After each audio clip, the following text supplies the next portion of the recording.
So there was nothing like counseling and all that.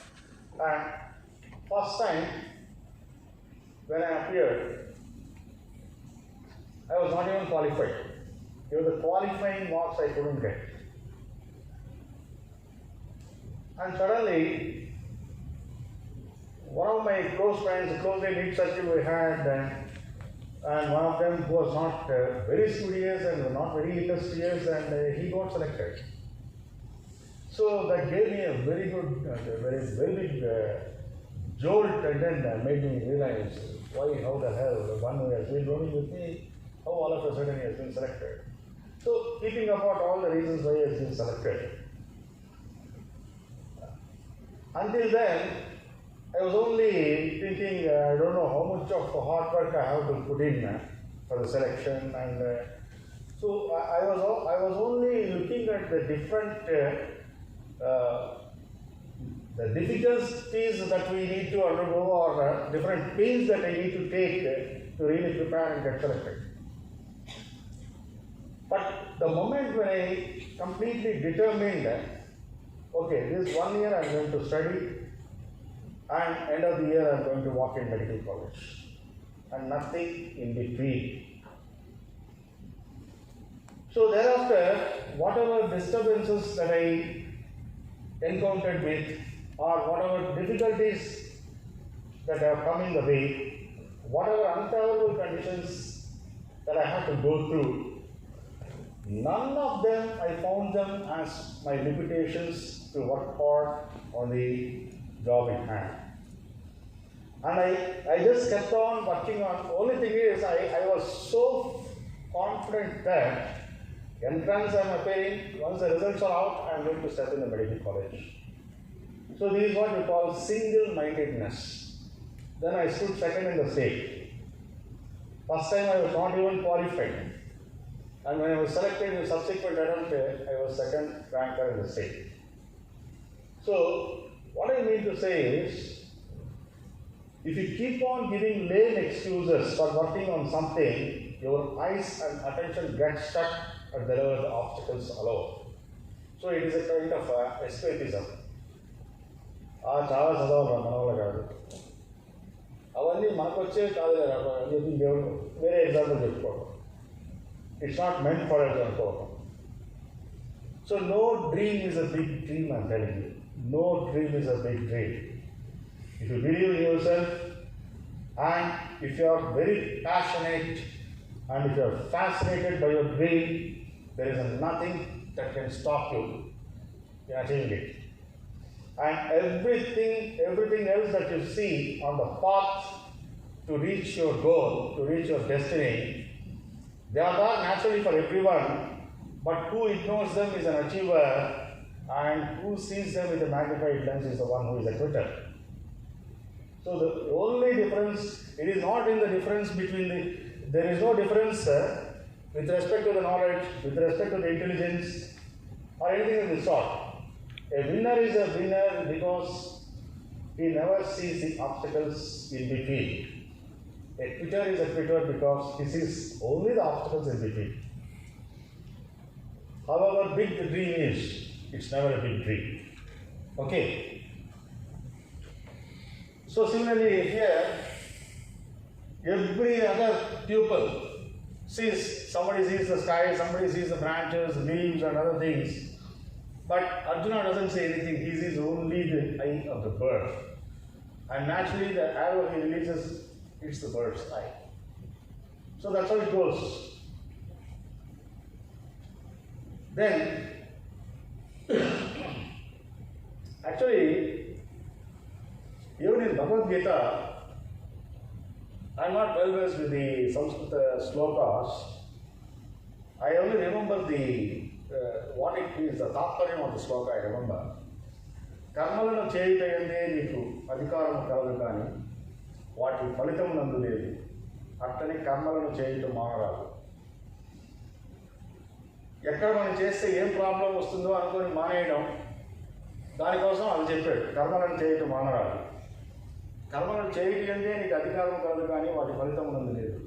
So it sounds more philosophical, more spiritual, but it is a perfect psychology That is teaching you this single-mindedness.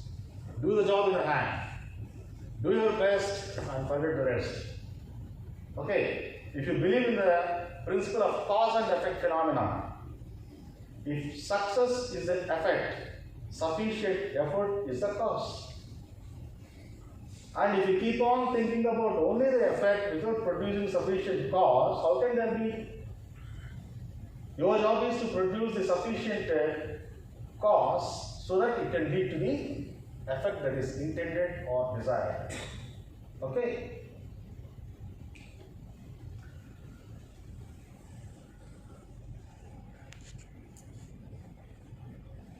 And it is not merely about being academically too good, being knowledge and being skilled.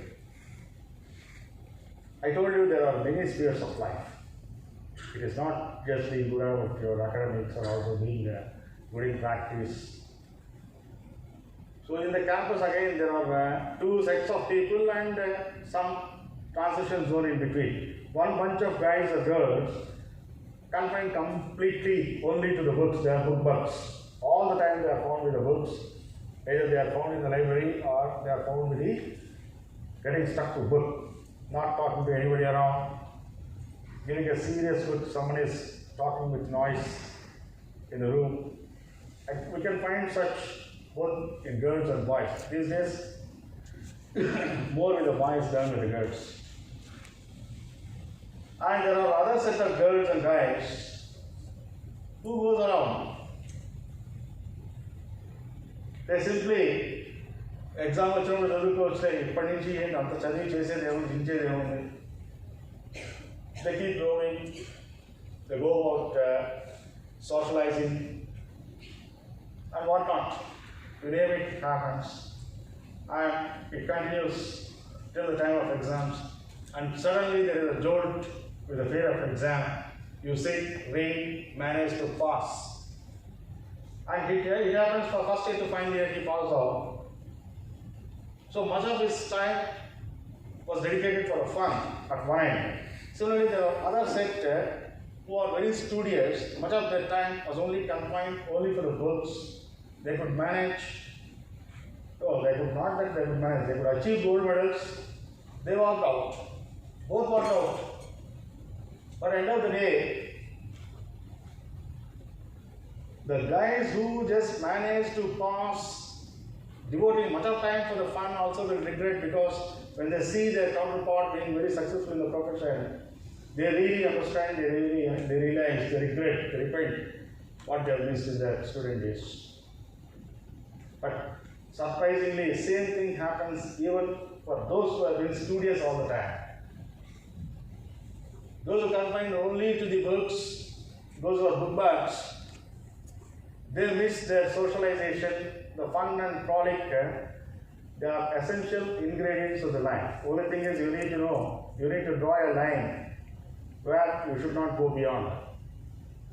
How far you must be able to prioritize the things.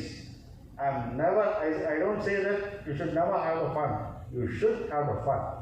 There is a lot of difference between being sincere and being serious. See, I can be sincere in my teaching, but necessarily I don't have to be serious about my while I am teaching. So you can be sincere about your studies. It doesn't mean you have to always be serious, not to talk to anybody, avoid people, confine yourself, be like a cartoon. Not like that necessarily. You socialize, you mingle with the people, build friendship, get to know what kind of people are.